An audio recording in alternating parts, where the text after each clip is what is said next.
Olá, queridos e queridas. Então, eu estou aqui para dar prosseguimento às nossas discussões, às nossas conversas sobre sociologia. E eu queria começar dando algumas dicas para vocês, que eu acho que são dicas relevantes, sobretudo para quem está se preparando para o vestibular. Como eu disse, é evidente que a intenção de todo professor é que os alunos se aprofundem naquelas questões que são tratadas nas aulas, nas discussões, nos vídeos. Porém, como no caso de quem está se preparando para o vestibular, o tempo é muito curto e são muitos conteúdos que precisam ser revistos, então nós precisamos encontrar aí formas de tornar este conhecimento assimilável e compreensível. Então, existe a necessidade de que nós consigamos criar metodologias que permitam que vocês assimilem uma quantidade grande de conhecimentos num espaço bastante curto de tempo. Então, eu queria deixar como sugestão para vocês que vocês fizessem download daquela coleção da editora brasiliense chamada Coleção Primeiros Passos, que é uma coleção bastante interessante não só para o estudo das ciências humanas, mas para o estudo das ciências da natureza também e de vários outros conhecimentos. É uma edição, é um conjunto de livros curtos, mas escrito por pessoas bastante competentes, e isso vai ajudar vocês a conseguirem compreender aquilo que não ficar muito claro nas nossas discussões aqui. Outra questão importante é que no caso das ciências humanas não existe como escapar de algo que é muito similar digamos assim, ao estudo das ciências da natureza, mas de uma outra forma. No caso da matemática, por exemplo, se você quer entender bastante de matemática, você precisa fazer bastante exercício, porque você vai fazendo os exercícios e você vai entendendo como os exercícios funcionam. E quando você se depara com o exercício numa prova, você já conhece o jeitão de resolver aquele exercício. No caso das ciências humanas, você tem que resolver bastante exercício também, mas não tem como fugir das leituras.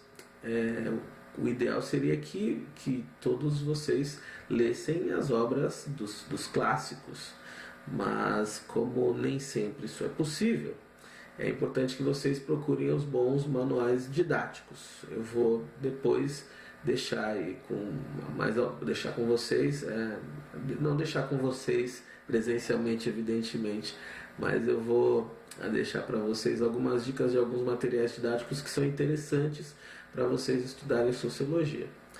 Então, retomando um pouco do que a gente vinha discutindo no nosso primeiro vídeo, acho que com áudio um pouco melhor agora e com menos chiado também, eu vinha falando para vocês do que seria a sociedade e pensar também o que é a sociologia enquanto uma ciência que estuda a sociedade. E é importante nesse aspecto que nós foquemos na questão do que é o pensamento científico, do que é ciência. E é evidente que nós estamos fazendo uma discussão rasa sobre esse assunto, porque seria importante que vocês voltassem então um pouco naquilo que é a ciência. Inclusive fica como sugestão que vocês leiam o volume da coleção Primeiros Passos, O que é Ciência, e que vocês também procurassem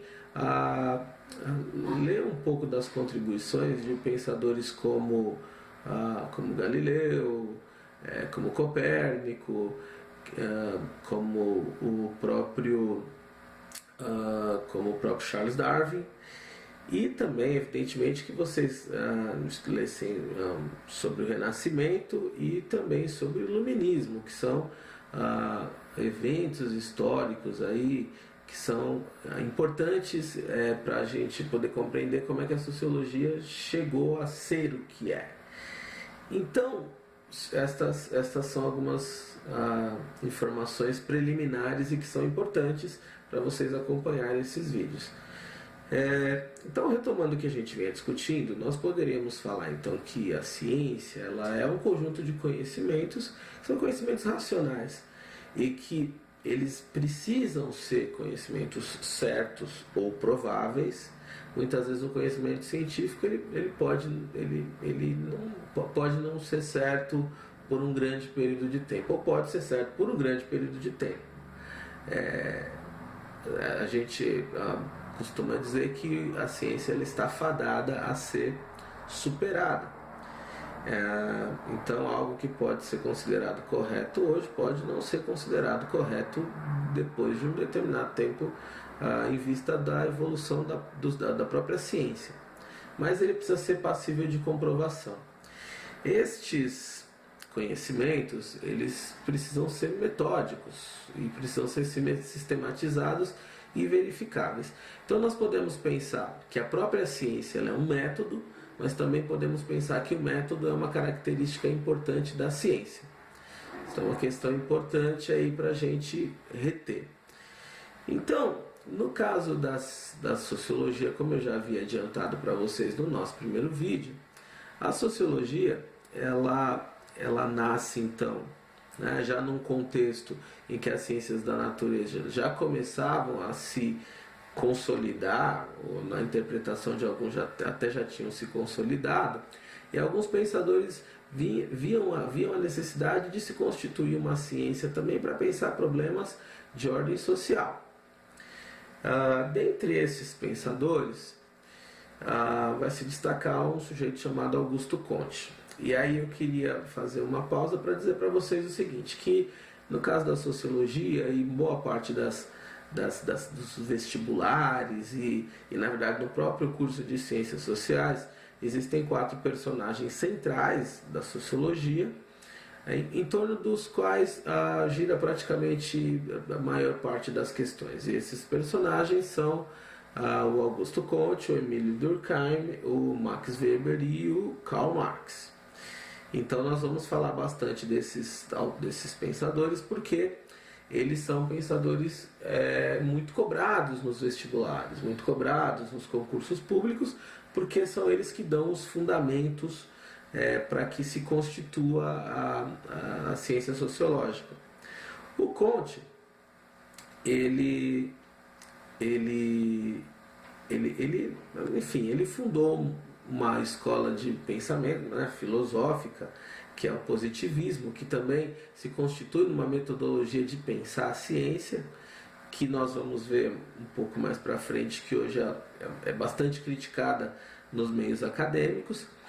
E o Comte também foi o sujeito responsável por cunhar a expressão sociologia, que a princípio ele chamava de física social. Ele chamava de física social por quê? Porque para o Comte era importante que uma ciência para pensar as questões relativas ao comportamento humano, ela tivesse métodos tão confiáveis, digamos assim, quanto os métodos das ciências da natureza. Se vocês forem a fundo na história da ciência, vocês vão perceber que nem os métodos das ciências da natureza são tão confiáveis assim, mas o Comte tinha uma confiança muito grande nestes métodos, tanto que um lema importante da filosofia positivista kantiana é de que é preciso ver para prever, seguindo o dogma geral da invariabilidade das leis naturais. Basicamente o que ele está dizendo é o seguinte: assim como existem leis na natureza e estas leis são invariáveis, o ciclo da água, por exemplo, as estações do ano que variam também, então ele vai dizer que existem leis que regem os fenômenos da sociedade. Então é importante fazer o quê? É importante conhecer estas leis, e a partir do conhecimento dessas leis nós nos tornamos capazes de prever o comportamento social, da mesma forma com que o biólogo se torna capaz de prever a forma como o comportamento, como o corpo vai se comportar, como os órgãos do corpo vão se comportar. Então, o que eu gostaria que vocês retivessem dessa nossa discussão preliminar sobre o pensamento do Comte é que ele queria então aplicar aos fenômenos da sociedade o mesmo método das ciências da natureza, que ele estava preocupado com a ordem, e a gente vai voltar nesta temática porque de fato o pensamento positivista influenciou o movimento republicano no Brasil, por isso que os dizeres ordem e progresso estão presentes na nossa bandeira nacional, e que o Comte acreditava que era possível descobrir quais eram essas leis que reagem aos fenômenos da natureza, de tal forma que nós nos tornássemos capazes de prever o comportamento humano. E aí nós continuamos essa discussão na nossa próxima conversa. Um grande abraço a todos e todas.